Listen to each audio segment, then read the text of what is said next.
ఇప్పుడు జనసేన పార్టీ అంటే మహిళకి చాలా రెస్పెక్ట్ ఉంటుంది. అలానే వీర మహిళల పేరుతోటి డిప్యూటీ సీఎం గారు వాళ్ళకి చాలా గౌరవం ఇస్తూ ఉంటారు. ఈ క్రమంలో ఒక ఎమ్మెల్యే, యంగ్ ఎమ్మెల్యే, మొట్టమొదటిసారిగా ఎమ్మెల్యే గెలిచినటువంటి అరవ శ్రీధర్ సంబంధించి ఈ యొక్క వీడియోని ఏ విధంగా చూడాలి? వైసీపీ ముఖ్యంగా దీన్ని ఏ విధంగా చూస్తుంది? నమస్తే అండి. ఇప్పుడు జనసేన పార్టీ అంటే వీర మహిళలకి బాగా గౌరవం ఇస్తారు అని చెప్పి మీరు మాట్లాడుతున్నారు. ఓకే, కానీ మన అందరం కూడా ఇక్కడ అర్థం చేసుకోవాల్సింది, వాళ్ళ అధినేత ఎలా ఉన్నారు ఏంటి అనేది ముందు మనం చూస్తే, వాళ్ళ అధినేత బట్టే వాళ్ళ యొక్క కార్యకర్తలు కానీ నాయకులు కానీ ఆ రకంగా ఉంటారనేది మనందరం కూడా తెలుసుకోవచ్చు. ఎందుకంటే పర్సనల్ ఇష్యూస్ జోలికి వెళ్తున్నారు అని చెప్పి ప్రతి ఒక్కళ్ళు గతంలో పవన్ కళ్యాణ్ గారి గురించి ఎవరన్నా ఏదన్నా మాట్లాడినప్పుడు, అదేంటి ఆయన వ్యక్తిగత విషయాలు మాట్లాడటం తప్పు కదా, అలా మాట్లాడకూడదు కదా అని చెప్పి మాట్లాడేవారు. సరే, ఇప్పుడు ఎవరి వ్యక్తిగత విషయాలు, ఎవరి వ్యక్తిగత వ్యవహారాలు ఓకే కాదనం, కానీ దాన్ని ఆసరాగా చేసుకుని ఆ పార్టీలో ఉన్న నాయకులు కార్యకర్తలు కూడా ఈ విధంగా వ్యవహరించడం అనేది చాలా దారుణమైన విషయం. ఎందుకంటే ఈ రోజున పవన్ కళ్యాణ్ గారు చంద్రబాబు నాయుడు గారితో కలిసి పోటీ చేయడం మూలంగానే ఈ రోజున వాళ్ళు అధికారంలోకి వచ్చారు అనేది ఈ రాష్ట్రం అంతా కూడా, యావత్ ఆంధ్ర రాష్ట్రం కూడా ఆలోచిస్తున్న విషయం. ఈ రోజున ఇది కూటమి పరిపాలన లాగా లేదు, కేవలం కీచకుల పరిపాలన లాగా మాత్రమే ఉన్నది. ఇందులో ముఖ్యంగా మనం ఈ 19 నెలల కాలంలో రాష్ట్ర వ్యాప్తంగా చూస్తే ఎన్నో దారుణమైన సంఘటనలు, మహిళల మీద అఘాయిత్యాలు, బాలికల మీద అఘాయిత్యాలు, రేపులు, మర్డర్లు జరిగిన సంఘటనలు కోకొల్లదు. అసలు ఎంత దారుణంగా జరుగుతున్నా సరే ఈ రాష్ట్రానికి ఒక మహిళ, వంగలపూడి అనిత గారు హోంమంత్రిగా ఉండి ఈ రోజున ఈ క్షణం వరకు కూడా ఒక బాధితురాలు, నాకు ఈ రకంగా ఒక ఎమ్మెల్యే అన్యాయం చేశాడు, ఈ ఎమ్మెల్యే ఇలా నన్ను ఇబ్బంది పెట్టి నా పైన అత్యాచారం చేసి నన్ను ఇలా వాడుకున్నాడు అని చెప్పి ఒక మహిళ మాట్లాడినా సరే రాష్ట్ర హోంమంత్రిగా మరో మహిళ ఉండి కనీసం స్పందించకపోవడంతో ఈ రాష్ట్రంలో ఎంత దారుణమైన పరిపాలన జరుగుతుంది అనేది ఈ రాష్ట్ర ప్రజలందరూ కూడా అర్థం చేసుకోవచ్చు. అంతేకాకుండా మీరు మాట్లాడారు జనసేన పార్టీ వీర మహిళలకి ఎంత గౌరవం ఇస్తుంది, వాళ్ళందరూ కూడా ఈ రకంగా చేయడం అనేది మీ పార్టీ ఏం భావిస్తుంది అని చెప్పి. అసలు మీకు గతంలో వైఎస్ఆర్ కాంగ్రెస్ పార్టీ అధికారంలో ఉన్నప్పుడు ఈ జనసేన పార్టీ వాళ్ళు కానీ టీడీపీ పార్టీ వాళ్ళు కానీ మాట్లాడింది ఏంటంటే, అంబటి రాంబాబు గారి గురించి కానీ, లేదా మా పార్టీలో ఇప్పుడు లేరు అవంతి శ్రీనివాస్ గారు, ఆయన గురించి కానీ, లేదా గోరంట్ల మాధవ్ గారి గురించి కానీ, ఎమ్మెల్సీ అనంతబాబు గారి గురించి వీళ్ళు గంట అరగంట లేకపోతే న్యూడ్ వీడియోల గురించి ఇలా మాట్లాడారు. ఎక్కడైనా సరే ఈ 4 సంఘటనలలో ఏ ఒక్క మహిళ అయినా సరే బయటకు వచ్చి నన్ను పలానా వాళ్ళు అంబటి రాంబాబు గారు కానీ, లేదా అనంతబాబు గారు కానీ, అవంతి శ్రీనివాస్ గారు కానీ, లేదా గోరంట్ల మాధవ్ గారు కానీ నన్ను ఇలాగ ఇబ్బంది పెట్టారు, నన్ను లైంగికంగా వాడుకున్నారు, నా పైన అత్యాచారాలు చేశారు, ఇన్ని సంవత్సరాలుగా లేదా ఇన్ని నెలలుగా మమ్మల్ని ఇబ్బంది పెడుతూ ఉన్నారని చెప్పి ఒక్క మహిళ మాట్లాడిన సంఘటన మీరు ఇప్పటి వరకు చూపించగలరా? ఎక్కడా కూడా రాష్ట్రంలో వైఎస్ఆర్ కాంగ్రెస్ పార్టీ వాళ్ళ మీద అక్రమంగా, అన్యాయంగా అటువంటి ఫేక్ ఆడియోలు, వీడియోలు ఆ రోజు రిలీజ్ చేసి వీళ్ళు ఆనందం పొందారు తప్ప, వైఎస్ఆర్ కాంగ్రెస్ పార్టీ మీద దుష్ప్రచారం చేశారు తప్ప, ఎక్కడా కూడా వైఎస్ఆర్ కాంగ్రెస్ పార్టీ నాయకులు ఆ రోజున కూడా క్లియర్ గా చెప్పడం జరిగింది. అంబటి రాంబాబు గారు ఆ మహిళ ఎవరో బయటకు వచ్చి ఆ మహిళతోటి మాట్లాడించండి అని చెప్పి క్లియర్ గా అడిగారు. అలాగే గోరంట్ల మాధవ్ గారు అడిగారు, నాది అది ఫేక్ వీడియో, నాది ఎవరో ఆ మహిళను తీసుకొచ్చి బయటకు వచ్చి మాట్లాడించమని చెప్పి క్లియర్ గా అడిగారు. కానీ ఒక్క మహిళ కూడా బయటకు వచ్చి మాట్లాడిన దాఖలాలు లేవు.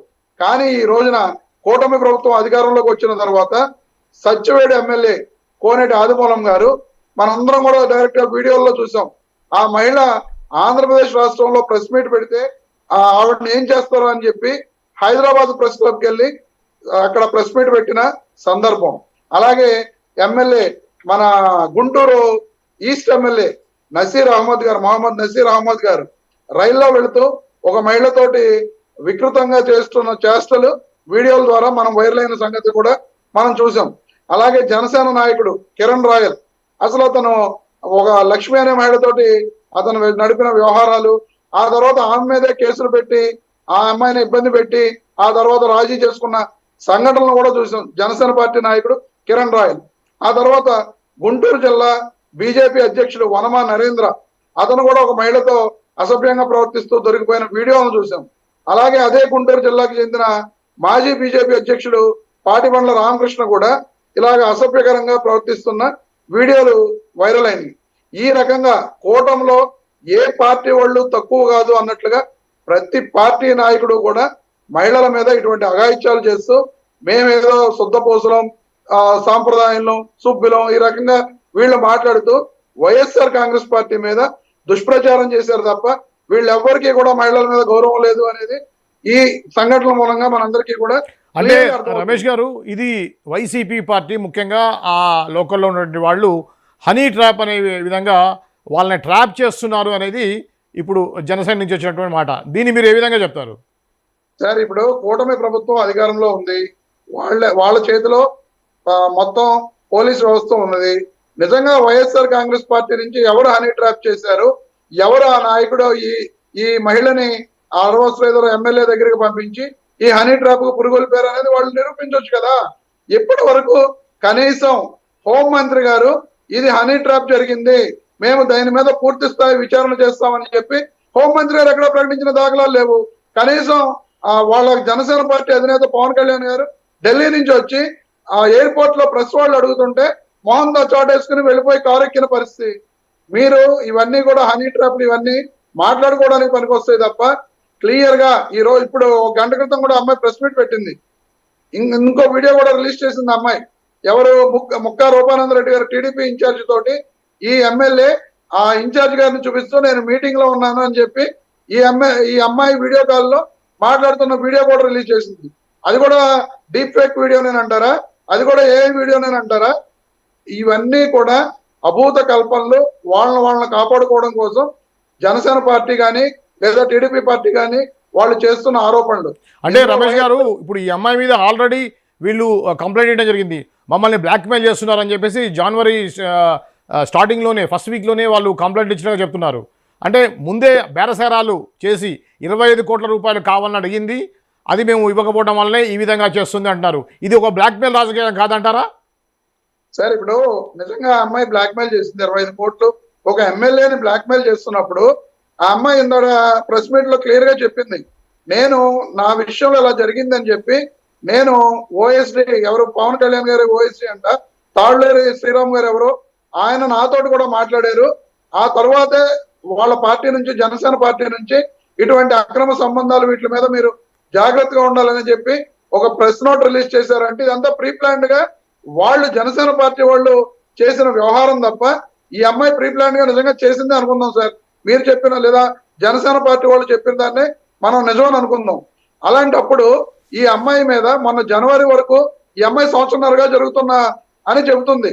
ఈ వీడియోలు ఏ రోజున తీశారు ఏంటి అనేది రేపు పొద్దున ఫోరెన్సిక్ ల్యాబ్ పంపిస్తే డేట్ టైం తోటి సహా వచ్చేస్తాయి.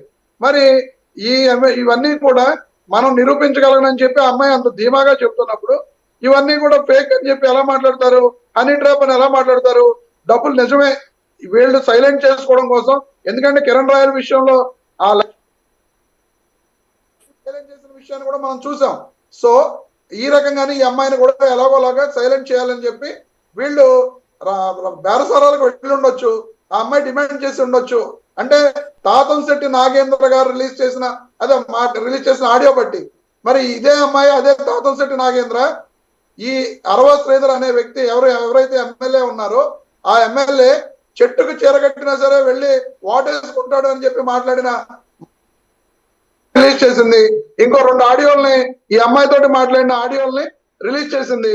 అందులో క్లియర్ గా తాతంశెట్టి నాగేంద్ర ఎవరైతే నిన్న ప్రెస్ మీట్ పెట్టి 25 కోట్లు డిమాండ్ చేసింది అని చెప్పి చెబుతున్నాడో ఆ తాతంశెట్టి నాగేంద్ర గారు క్లియర్ గా అమ్మాయితోటి మాట్లాడాడు. ఈ ఎమ్మెల్యే ఎలాగే ఉన్నాడమ్మా, ఎవరైనా ఇన్స్టాలోనో ఎక్కడన్నా మీరు యంగెస్ట్ ఎమ్మెల్యే అని చెప్పి మెసేజ్ పెడితే చాలు వాళ్ళ మీద వాళ్ళకి ఫోన్లు చేయడం లేదా వాళ్ళకి మెసేజ్ చేయడం ఈ రకంగా చేస్తున్నాడు. మా అబ్బాయి ద్వారా నాకు ఈ విషయాల సంగతులు తెలిసినాయి, నేను కూడా అదేదో హ్యాక్ అయిందని చెప్పి మా అబ్బాయికి కూడా అబద్ధం చెప్పాను నేను అని చెప్పి క్లియర్ గా ఇదే జనసేన నాయకుడు తాతంశెట్టి నాగేంద్ర మాట్లాడిన మాటలను కూడా ఆ అమ్మాయి రిలీజ్ చేయడం జరిగింది. మరి ఈ విధంగా వాళ్ళ పార్టీకి చెందిన ఎమ్మెల్యేని కాపాడుకోవడం కోసం జనసేన పార్టీ ప్రయత్నం చేస్తుంది తప్ప ఎక్కడా కూడా ఇది తప్పు జరిగింది, ఈ ఎమ్మెల్యేని మేము పార్టీ నుంచి సస్పెండ్ చేస్తున్నాం, లేదు ఇతని మీద చర్యలు తీసుకుంటున్నాం, ఇతని మీద కేసు నమోదు చేసి ఆ అమ్మాయికి న్యాయం చేస్తామని చెప్పి వీళ్ళు ఎక్కడా కూడా మాట్లాడిన సందర్భాలు లేవు. నిజంగా ఒక విషయం సార్, నిజంగా ఆ అమ్మాయిదే తప్పని అనుకుందాం. తప్పైనప్పుడు వెంటనే పవన్ కళ్యాణ్ గారు ఈ రోజున మీడియా వాళ్ళు అడిగారు కదా, అడిగినప్పుడు నిజానిజాలు ఏంటో మేము విచారణ జరిపి పూర్తి స్థాయిలో విచారణ జరిగిన తర్వాత దాని మీద నేను స్పందిస్తాను, మా ఎమ్మెల్యేది తప్పైతే నేను చర్యలు తీసుకుంటాను అని చెప్పి ఈ పవన్ కళ్యాణ్ గారు ఎందుకు చెప్పలేకపోయారు?